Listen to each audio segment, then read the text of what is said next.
All right, let's jump right into something pretty wild. We're looking at a fascinating trend that's been popping up online. It seems some men who've been forced to tighten their belts because of the economy are noticing a really unexpected side effect, a massive spike in their sex drive. It's this strange, surprising link between your wallet, self-improvement, and your own biology. So that's the big question, right? Why on earth would saving money lead to a higher libido? I mean, it sounds completely backward. To figure this out, we have to follow the breadcrumbs, starting with a simple change in behavior that leads us deep into our own physiology. And this is where it all begins. From what people are saying, the whole domino effect kicks off when they decide to cut back on pricey, short-lived habits. You know, the kind of stuff that gives you that instant hit of gratification but doesn't really add any long-term value. Okay, so that decision is made. That behavioral switch gets flipped.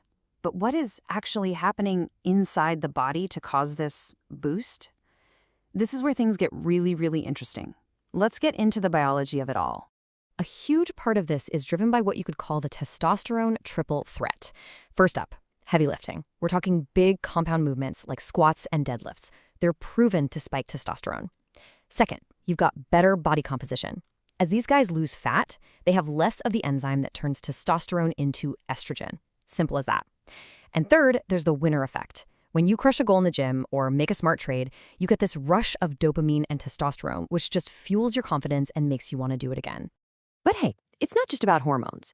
It's also about how our brain's reward system works. There's this concept called dopamine sensitization.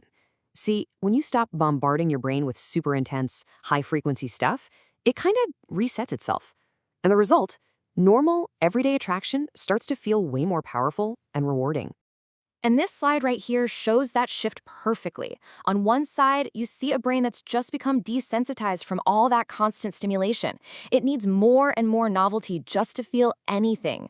But look at the other side. After taking a break from all that, those same reward pathways in the brain get resensitized. Suddenly, real-world interactions and natural attraction feel incredibly potent again. And there are a couple of other things at play too. Some small, kind of old studies have pointed to a temporary testosterone jump after about a week of abstinence.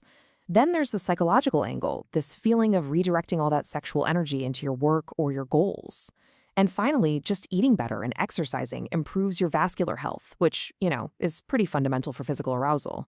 So we get the how, right? The biology makes sense.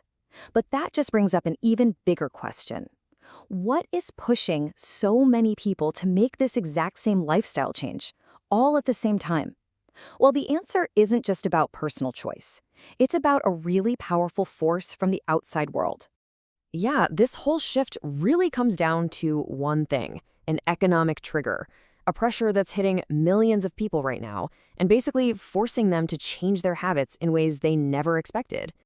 And that trigger is captured perfectly in this number.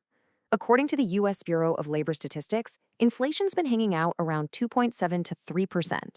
Now, that's not the crazy peak we saw after the pandemic, but it is more than enough to put a real squeeze on your wallet and make you take a hard look at where your money is actually going.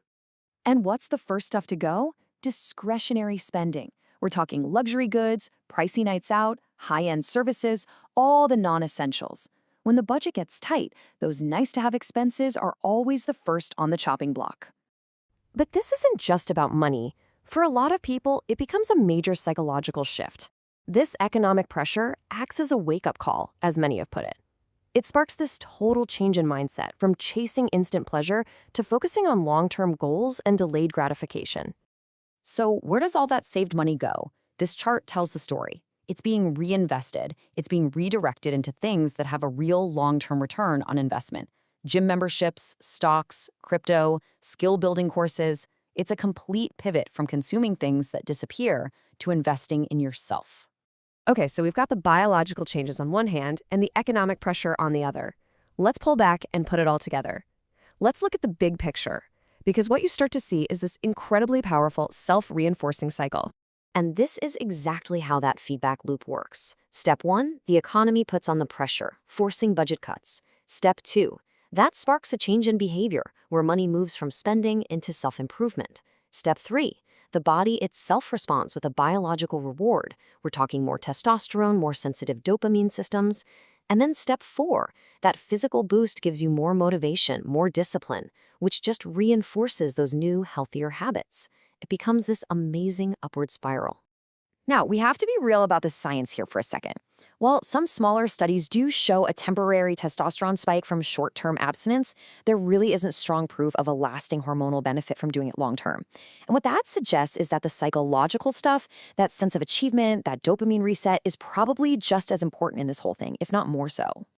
So, when you really boil it all down, what we're looking at is a classic case of turning a negative into a positive. It's about taking the pressure of something like inflation and transforming it into genuine, positive personal growth. And that really leaves us with one last thing to think about. This whole phenomenon we've been talking about, it all started from a financial squeeze. It really makes you wonder, doesn't it? What hidden chances for growth, what catalysts for amazing change might be hiding in the pressures that you and I face in our own lives?